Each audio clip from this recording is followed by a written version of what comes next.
आप सभी को नए वर्ष की ढेर सारी शुभकामनाएं। आज मैं आपको कोई ग्रामर का रूल नहीं बताऊंगा।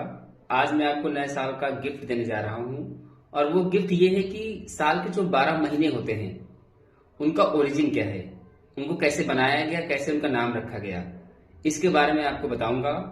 और वीडियो बहुत ही इंपॉर्टेंट है, इसको लास्ट तक देखिएगा, आपकी नॉलेज में इजाफा हो जाएगा। तो शुरू करते हैं।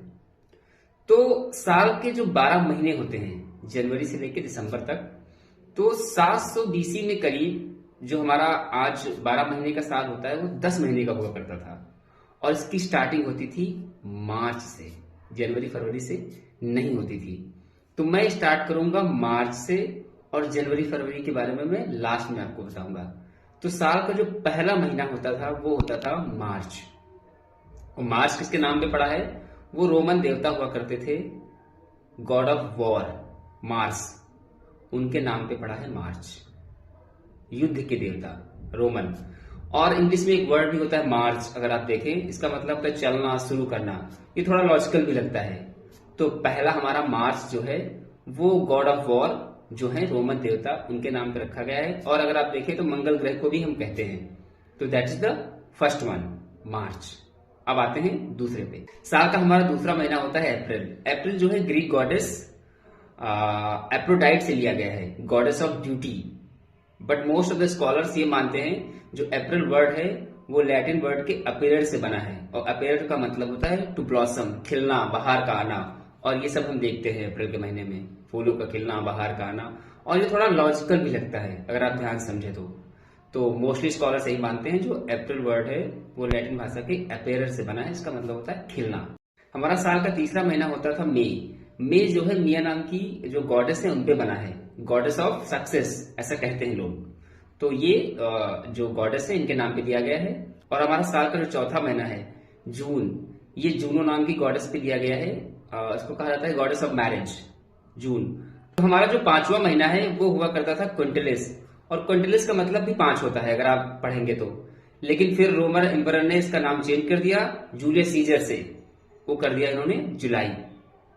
तो जो पांचवा महीना हमारा है वो हो गया जुलाई।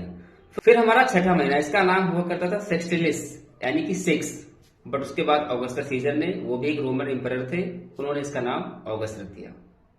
फिर आते हैं सितंबर, अक्टूबर, नवंबर, दिसंबर।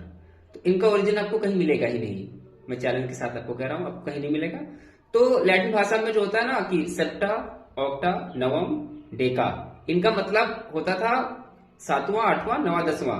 फिर बाद में क्या हुआ, इन्होंने सफिक्स लगा दिया बर, 7वां महीना। 8वां से हम लोग बोलते हैं ना 7 के आगे टीएस लगा देते हैं, 7th कर देते हैं। तो वहां पे उन्होंने सफिक्स लगा दिया, बर कर दिया। तो ये 7वां हो गया, 8वां हो गया, 9वां हो गया, 10वां हो गया। संस्कृत में भी ऐसे बोलते हैं, सप्तम, सप्तमी, अष्टमी, नौमी, दसवीं, राइट। तो ऐसे ही ये बनाए गए हैं। लास्ट में हमारा आता है दिसंबर। तो ये आपको याद रखना है कि हमारा जो साल स्टार्ट होता है मार्च से स्टार्ट होता है। अब आपको क्यूरियोसिटी हो रही है कि जनवरी फरवरी कहां से आ गए, तो चलिए उसके बारे में बता देता हूं मैं आपको। तो साल के जो 2 महीने हैं जनवरी एंड फरवरी, एक किंग हुआ करते थे नुमा, इन्होंने 2 महीने ऐड किए। तो जनवरी का पहले नाम हुआ करता था जेनुअरस, जेनुअरस। इसका मतलब होता था goddess of beginning and ending. तो फिर इस नाम को दिया गया जनवरी, जेनुअरस जो राइट वर्ड है। और दूसरा है फेब्रुअस। ये कहा जाता है कि एक फेस्टिवल होता है फेब्रुआ, फेस्टिवल ऑफ प्यूरिफिकेशन। तो इसको फिर डाल दिया गया फरवरी में। तो ये हमारे 12 महीने हैं। आपको जो मैंने बताया है वो आप ध्यान से अगर देखेंगे तो आपको समझ आ जाएगा। लेकिन इन जो 12 महीने आप समझेंगे अगर सही से, इनका कोई मतलब नहीं होता, देयर इज नो सेंस, ये बस डाल दिए गए हैं। जो बहुत बड़ा एम्परर था, जो अपनी धाक जमाना चाहता था, उसके महीने में 31 दिन रख लिए गए। आपने देखा होगा जूलियस सीजर 31, अगस्त सीजर 31। तो जुलाई अगस्त अगर आप देखेंगे 31 होते हैं। इनका कोई मतलब, there is no sense, but बना दिए गए हैं बस। लेकिन जो हिंदी महीनों के नाम है that is the correct lesson, वो जो सिखाते हैं आपको, अगर आप उनको पढ़ेंगे सही से। तो अगर आप चाहते हैं तो मैं उनके महीनों के नाम भी बता दूंगा, उनका मीनिंग भी बता दूंगा। Again I wish you all very happy and prosperous year. Thank you.